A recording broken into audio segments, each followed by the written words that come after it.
খাগড়াছড়ি থেকে অপহৃত চট্টগ্রাম বিশ্ববিদ্যালয়ের 5 শিক্ষার্থী সহ 6 জন উদ্ধার হয়নি 7 দিনেও। তাদেরকে দ্রুত উদ্ধারের দাবিতে আজ চট্টগ্রাম রাঙ্গামাটি সড়ক আধা ঘন্টা অবরোধ করে রাখে বিশ্ববিদ্যালয়ের শিক্ষার্থীরা। এতে তীব্র যানজটে ভোগান্তিতে পড়েন যাত্রীরা।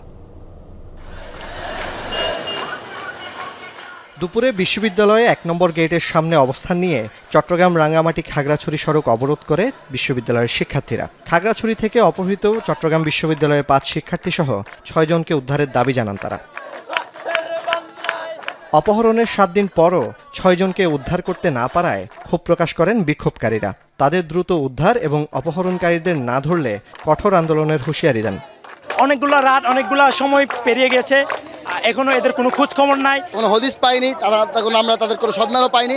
প্রশাসনকে আমরা যখন সর্বশেষ বললাম, তারা বলতেছে এখানে তাদের কোনো হাত নেই। বিশ্ববিদ্যালয়ের শিক্ষার্থী হোক বা সাধারণ মানুষ হোক, আমরা তো সকলেই অনিরাপদ বোধ করবো, এটা তো স্বাভাবিক না? তাদেরকে যদি আমরা তারপরেও ফিরে না পাই, তাহলে আমরা পুরো পার্বত্য চট্টগ্রামের যে অংশটুকু আছে সেই রাস্তা আমরা বন্ধ করে দেব। আজকে এই রাস্তা ব্লক করেছি, আমরা বাংলাদেশের প্রতিটি রাস্তা ব্লক করে দিব।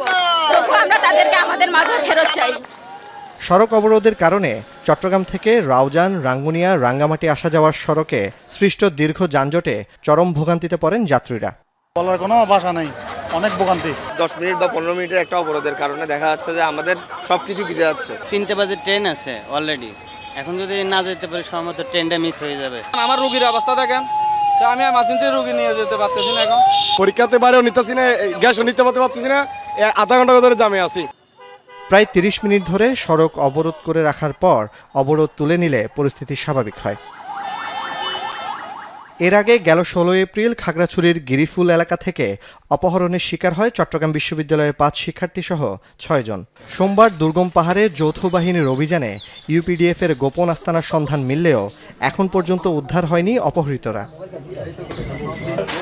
জোবায়েদ ইবনে শাহাদাত, যমুনা নিউজ, চট্টগ্রাম।